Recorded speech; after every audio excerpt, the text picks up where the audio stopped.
And now you wrote this book. Oh yeah. That is out, right? Yes. Is this an?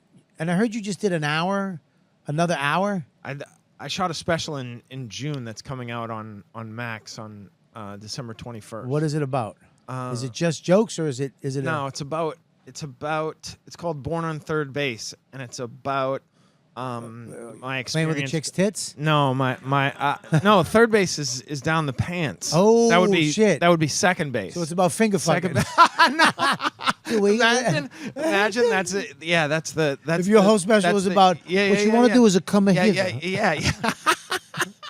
Never use your pinky in a pussy. It's funny because in the book I talk about finding out what the bases were from this kid in the neighborhood. He had a paper route, and I was just horrified because I'd never kissed a girl, and this guy's like, and then third base, and he just made the motion of going down the pants, and I remember just being like, oh no, I'm horrified by this. I get really anxious around girls and everything like that. If somebody had told me on that day that someday you'll have a wife and she'll walk by you and she'll be completely naked and the thing you will be thinking is don't interrupt this game.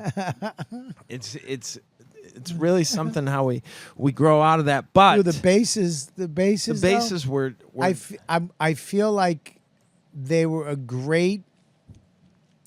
It was a great for me, and whenever that was invented, the 50s, probably 30s, 40s, 50s, because it's baseball, right? Some dude trying to teach his son, boundaries, right?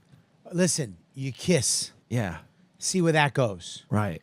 If she's still into it, oh, I hadn't even thought about that. That it was about going around the it's about bases. Yeah, it's like go to first. Yeah, and if you see her going like this, you can run to second, right? Yeah, and if there's still ball on the ball, you get into third. Yeah, I never thought and if you get to third, go home. Yeah, totally. You know what I mean? So it's like this.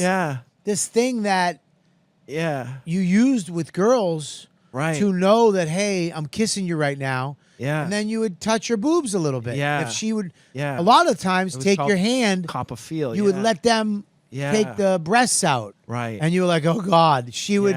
And then, you would try to go down. And if she was like, oh, my God. And that's the point. Most of the time, no. Yeah, and then you'd be like, okay. Yeah. All right. Okay. No. Yeah. Like, I mean, look I'm using the bases to teach Max. Okay. Boundaries. Right. Be like, listen. Right. No. Yeah. Okay. That's it. Yeah. And you're going to feel fucking. Yeah. You're going to be like, ugh. Yeah. I don't know if there's more. If you have good morals and you were raised right. Yeah. When they go no and you're like, oh, God, that feeling of fuck. Right. Yeah. And then you start kissing again. I remember one time I left her. I was like, I can't do this. Why?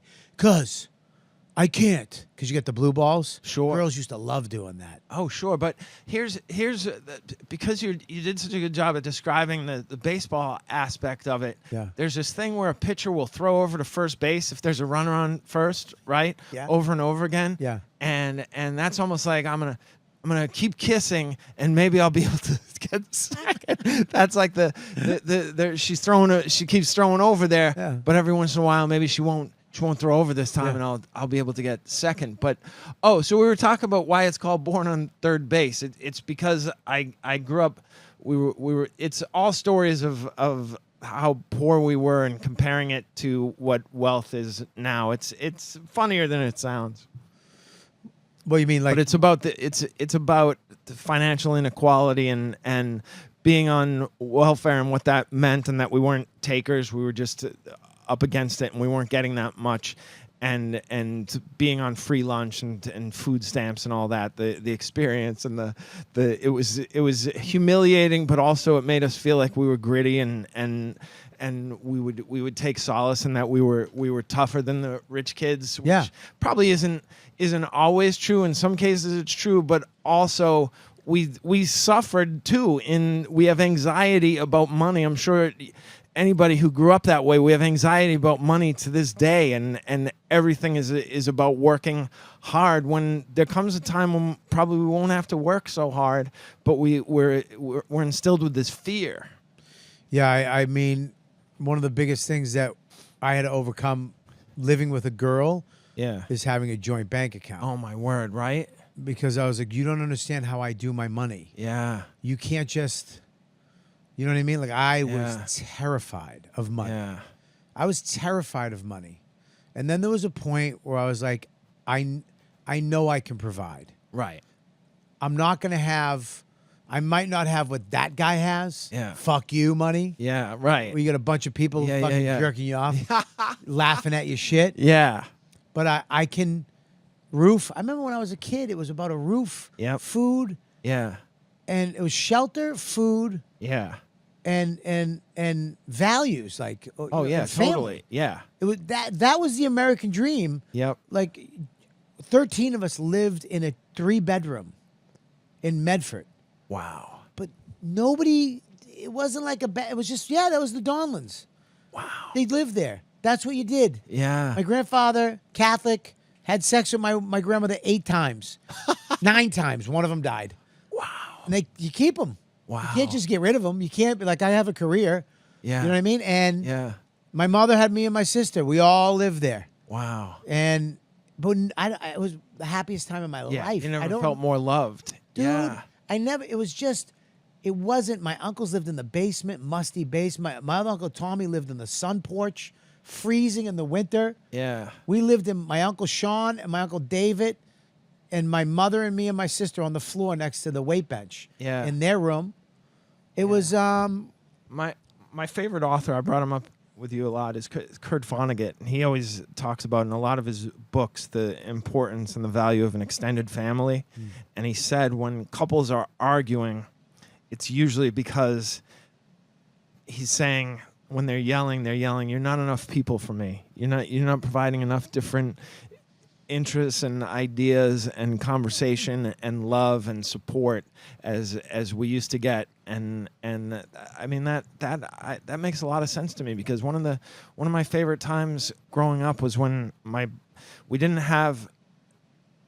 there were certain rooms in our house that just didn't get hot in the or warm in the winter. Yeah. So my brothers and I would huddle in this one room where it was better heat, and I would sleep on the floor in between these 2 twin beds. And my father put an end to it. He says my son's not going to sleep on the floor. but I talk about it in the book, and I'm not just trying to plug the book, No, but please. this really meant something to me. We would stay up so late shooting the shit. They were much older than me, but we would laugh, and it's one of my great memories of my life. And if we had all had our own room, that never would have happened, and you miss out on that. It's fun. I remember my uncle Sean. When, literally, we were next to a weight bench, a full-size mattress. My mother, my sister, and me. Wow. And I remember I would wake up all the time. My Uncle Sean, who had the paper route, always had a job. Wow. I would always wake up to like a Twinkie or something. Man. I would always wake up to that little... Wake up to love. And I would be next to me on the thing. And I remember that to this day. And I remember let's go take a walk. And we'd walk up the street.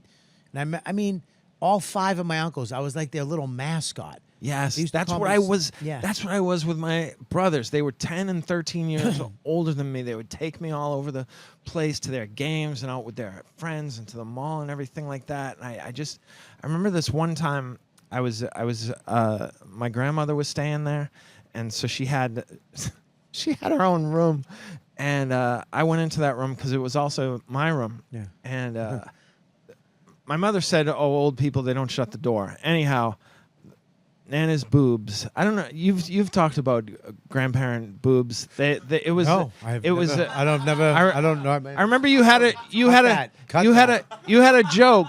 You had a joke about maybe it was that you had pictured your grandmother and grandfather having sex, and you said, "I don't like broccoli." I didn't like broccoli growing up, but now I like it. Am I gonna like having sex as an old person? And then I would take the tit and swing it over over your shoulder. You said, "What do? You huck it around the room," and it always made me. Old bit. Yeah, it always made me think of my grandmother, because it didn't so much fall out of her, it like unfurled. It was like a it had the sort of the length and circumference of the snake that popped out of the can of peanuts. You know that? Oh, yeah. Remember that thing? So that happened. And I remember telling my brothers the story, and then I wrote a rhyme about it and everything. And we were laughing. You wrote a rap? Yeah. Well, it wasn't really a rap. It was this song. I was walking down the hall one day, gonna go to my room to play. When I turned around the door, I saw her boobs upon the floor and decided I should run away. And we Yes. we did this laugh, like, you know that laugh, we've had this many times on the road together, where you're like, stop, because I'm in pain, and I may have a stroke. Right. And that was the laugh we were doing, and I will never forget it as long as and my mother would overhear the laughter and come in and start, and I'd tell the story, and she'd make excuses, but also she was laughing. Oh man, those were some of the best times of my life. How great was that? That was funny. Do me a favor. Click subscribe right down there. That's all. And then there's another video right there. Look, another funny video waiting for you there. And then another one right there. 2 funny videos. That one might be funnier than the other one. Who knows? So that's it. Thanks. You know what, dude? I ain't clicking shit.